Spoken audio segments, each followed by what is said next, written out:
All right, let's jump right in, shall we? Welcome to our deep dive into the book of Judges. A book that really throws us right into the whirlwind of Israel's history. It does, doesn't it? We're talking about a period after Joshua's death. Right, after Joshua. When the Israelites are, well, they're in the promised land, but It's not quite the happily ever after you might expect. not at all. It's like, okay, so we're here, now what? And the answer is a whole lot of conflict and tension. Yeah, this book really doesn't shy away from showing the Israelites' struggles to fully claim the land. Yeah, it makes you think about conquest. Like, is it ever really complete? That's a good question. We see these recurring themes of certain groups like the Philistines, Amorites, the Jebusites. Right, they just keep popping up. They become these constant thorns in Israel's side. And it's not just about territory either, is it? No, it challenges their faith, their way of life. Definitely. And speaking of challenges, we have to talk about this cycle The cycle. Yeah, of sin and deliverance that runs through the entire book. that's the classic pattern. Right, it's like clockwork almost. It is. The Israelites stray from God. They get caught up in idolatry. And then, bam, they face the consequences. Often in the form of oppression from these neighboring groups. Exactly, and it's in those moments when they're desperate that they cry out to God. And then he raises up a judge to deliver them. It's like a story we've heard before, but it keeps happening. It's fascinating, isn't it? Like this back and forth, this push and pull. Why do you think they keep repeating this pattern? Well, it definitely says something about human nature, right? Our tendency to, fall back into old habits even when we know better. Even when we should know better. But it also speaks to this complex relationship between the Israelites and their God. They're chosen, but they're not perfect, are they? Not at all.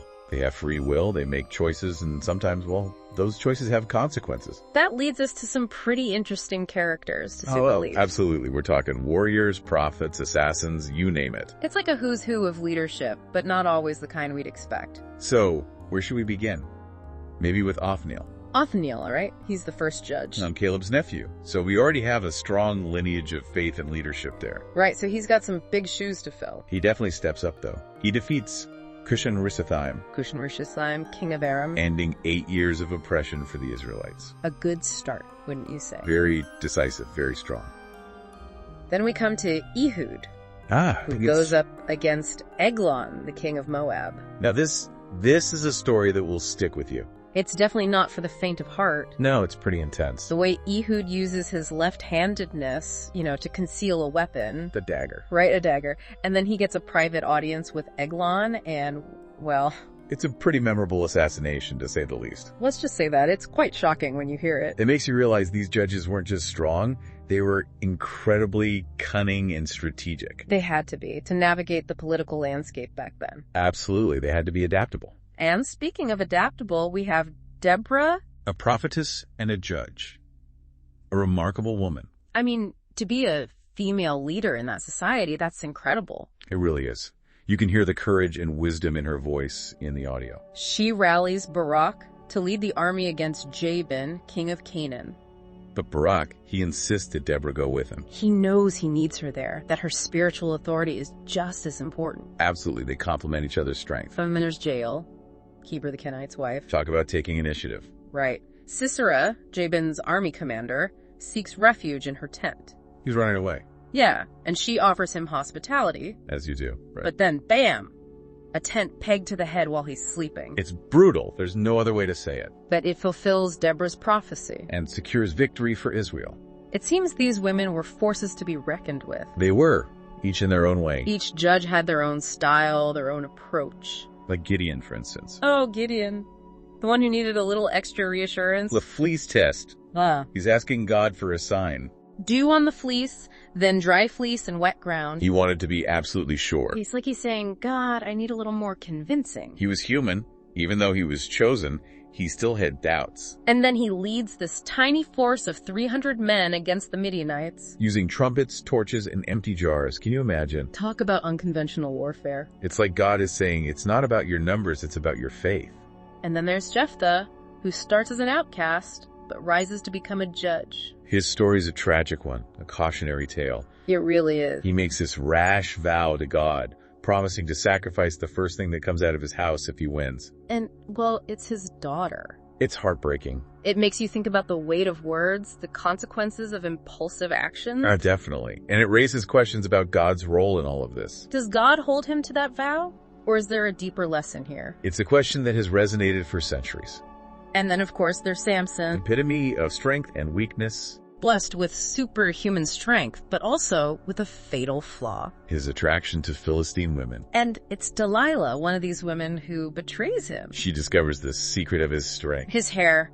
Once it's gone, he's captured, blinded, humiliated. But in a final act of defiance, he brings down the temple of Dagon, killing himself and a multitude of Philistines. That's a tragic end. But also a testament to his unyielding spirit. It makes you think, what does it really mean to be strong? Where do we draw the line between love and loyalty? Big questions. And then we have Micah and the Danites, and this story is just bizarre. Micah creates an idol, hires a Levite priest. It's already off to a strange start. And then this group of Danites, they come along looking for land. They steal the idol and the priest. It's like a religious heist. It makes you wonder about their motives. Were they truly seeking guidance or just using religion for their own gain? And then you have Jonathan, a descendant of Moses, serving as a priest for them. It's almost like the book is saying even those with a lineage of faith can get caught up in shady dealings. It's a reminder that faith is a personal journey. And sometimes it takes unexpected turns. Speaking of unexpected turns, we have to address the story of the Levite and Gibeah. This is where we see the darkness of human nature on full display. A Levite and his concubine are seeking hospitality. But the men of the city turn violent, leading to a horrific act of violence against the concubine. It's deeply disturbing. And the Levite's response is equally shocking. He dismembers his concubine's body, sends the pieces to the tribes of Israel. It's a visceral image meant to incite outrage. And it does. The other tribes are horrified. They demand justice. Which leads to an all-out war with the Benjaminites. A war that nearly wipes out the entire tribe. A chilling reminder of the destructive power of vengeance, even in the name of justice.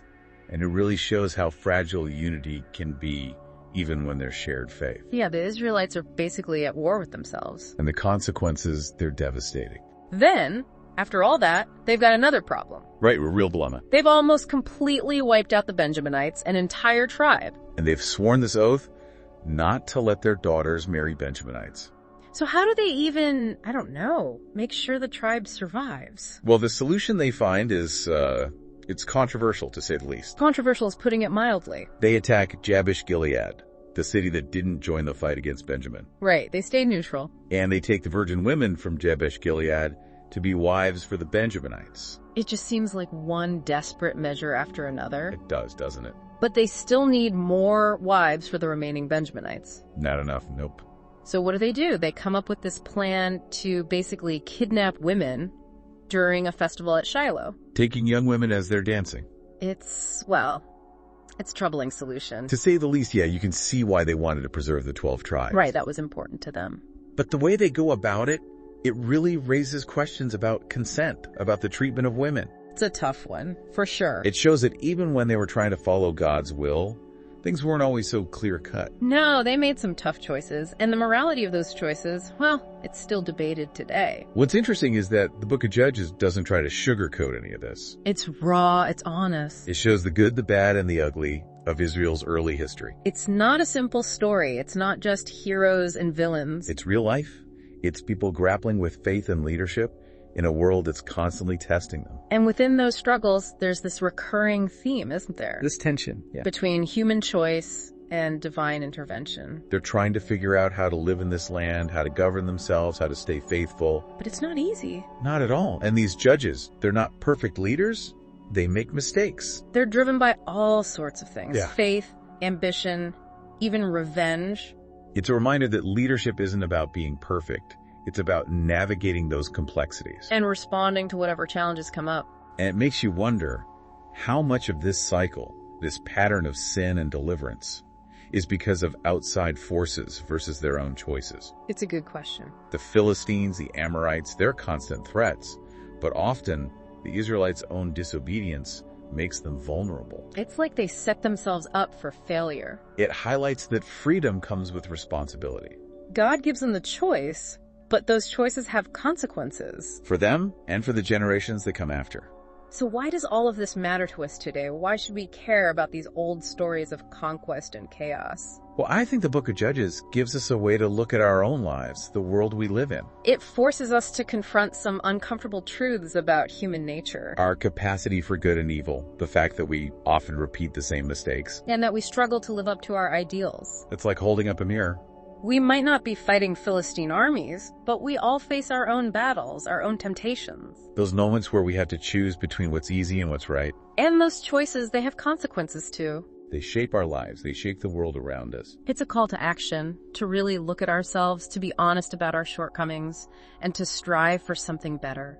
Even when it's hard, even when things feel chaotic. The Book of Judges doesn't give us all the answers. It's not a how-to manual. But it does encourage us to think critically, to be discerning. To really engage with those big questions about morality and faith. It reminds us that faith is a journey. It's not about just accepting whatever happens. It's about actively working towards a better future. Even when things are tough, even when we mess up. And that journey, it's something we all share. It's the human experience. We're all striving for a more just and compassionate world. And these ancient stories, they can offer us guidance. They can inspire us. The Book of Judges might be old, but its themes are timeless. Faith, leadership, the human condition, these are things that are still relevant today. And as we've seen in this deep dive, the questions it raises are just as important now as they were back then. Well, we've covered a lot of ground, haven't we? We have. The Book of Judges. It takes you on quite a ride. It does, doesn't it? Heroes, villains, victories, defeats, it's all there. And you know what really strikes me? What's that? Is how these stories, even though they're ancient, they still feel so relevant. They do, don't they? It's like they're talking about us, our own struggles. With faith, with power, with temptation, it's all there. And what's interesting is the book doesn't try to give us all the answers, does it? No, it doesn't. It leaves us with more questions than answers. It's like it's saying, hey, think about this. Wrestle with these ideas. Engage with the text. Find your own meaning. It's a conversation starter, not a rule book. Exactly. And if we kind of zoom out a bit, look at the bigger picture. Okay, yeah. The Book of Judges, it acts like a bridge. A bridge. Yeah, between the conquest of the Promised Land with Joshua and then the monarchy under Saul. Right, that in-between period. Exactly. It's a time of transition, figuring out what it means to be a nation, God's chosen people. But it's not a smooth transition at all, is it? Not at all. It's messy, it's chaotic.